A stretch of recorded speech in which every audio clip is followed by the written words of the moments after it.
suñuy jaar jaar daal dañu nekkee ndaw dañoo bañoon lépp bëgg xam-xam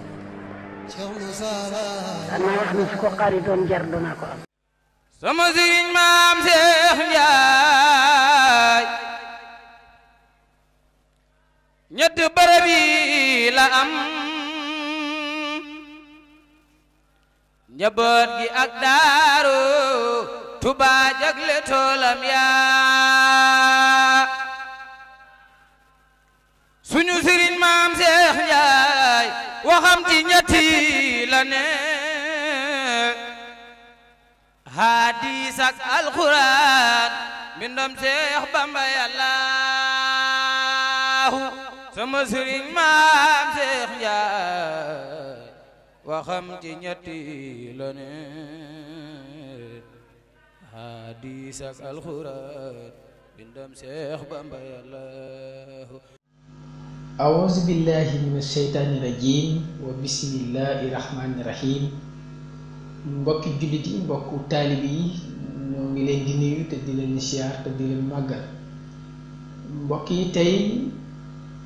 ci weeru koor bi mu tombeek juróom-ñaari fan ci weeru koor ñi fàttaliku sang bu tedd kilifa gu tedd di sang Seex Omar Njaay doonoon kenn ci Seex Musaa Sise Njàmbe borom daaru. ni ki tey jii la wàccoon liggéey waa Njàmbe TV yépp ñu koy fàttaliku mboolem taalibey Seex Musaa yi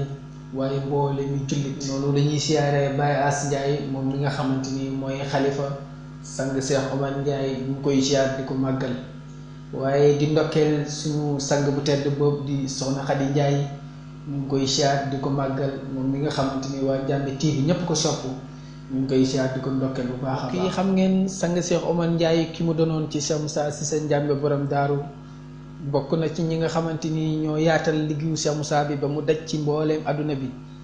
bokk na ci ñi nga xamante tamit ñoo wane Seex Musaa Sise Njàmbe borom daaru xam ngeen ne nitu yàlla bu mos a woote rek suñ borom dina ko tàggatal ay saaba yu mu ànd ak ci liggéey bi sang Seex Omar Njaay ci saaba yu la bokkoon ci Seex Musaa Sise Njàmbe borom daaru. liggéeyam ci kër Seex Musaa foo ko nattu weesu na ko bëggoon njabootu Seex Musaa gi doon leen liggéeyal suba ak ngoon ngir dabu seen bànneex. liggéeyam ci islaam foo ko nattu weesu na ko ku ko jox sa bopp te bàyyee ko sa bopp mu yóbbule ci yàlla ba nga yëg ko comme ni ko Seex Musaa doon defee. Musaa waxoon na ko kaddu gu am solo mooy seexu doxal te dem ngem naa la ngembal weñ du xartu xoteeku ku la song ma jës tànk yi. liggéeyam bu rafet foo ko natt weesu na ko mboolem axlu Seex Musaa bi seedeel neen ko liggéeyam waaye islam bi seedeel na ko liggéeyam kooku nag la leen waa Njàmbe TV di fàttaliku tey jii mu tombeek juróom-ñaari fan ci weeru koor bi nga xam ne ci la wàccum liggéey waa Njàmbe TV yépp ñu ngi koy fàttaliku mboolem taalibe Seex Musaa waaye mboolem islam bi ndaxte islam bi la doon liggéeyal ba xëy wàcc ci. sang si ay waxtaan yi nga xamante ni defoon na ko fi mu am solo lool nga xam ne jamono bu nekk rek day méngoo ak jamono waaye mu doon kàddu yi nga xamante ni jaam bu ko dégg rek doy na la sa giir gu dund nga jëriñoo ko ndaxte mooy kàddu yi nga xamante ni mooy jëriñ doomu aadama bi diggante ak boromam waaye moo yee doomu aadama bi ba kenn dootu ko naxati kon ngeen ànd ak Njàmbe TV rek ñu jox leen ay waxtaan sang Seex Omar Njaay.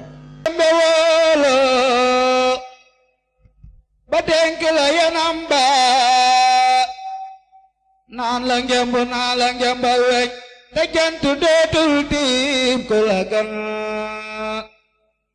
te say may ëpp na coy yaram nga ndaw ñi teg nga leen ci yoonu baatin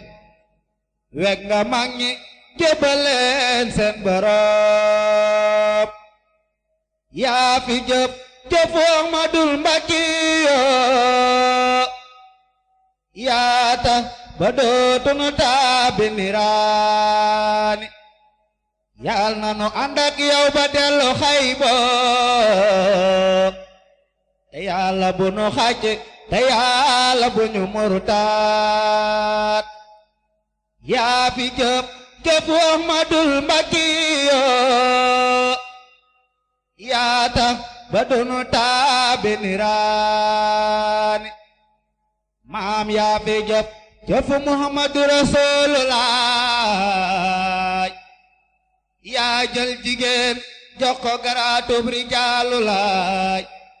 muy tarbiya di yóbbu jaam fa yàllaaw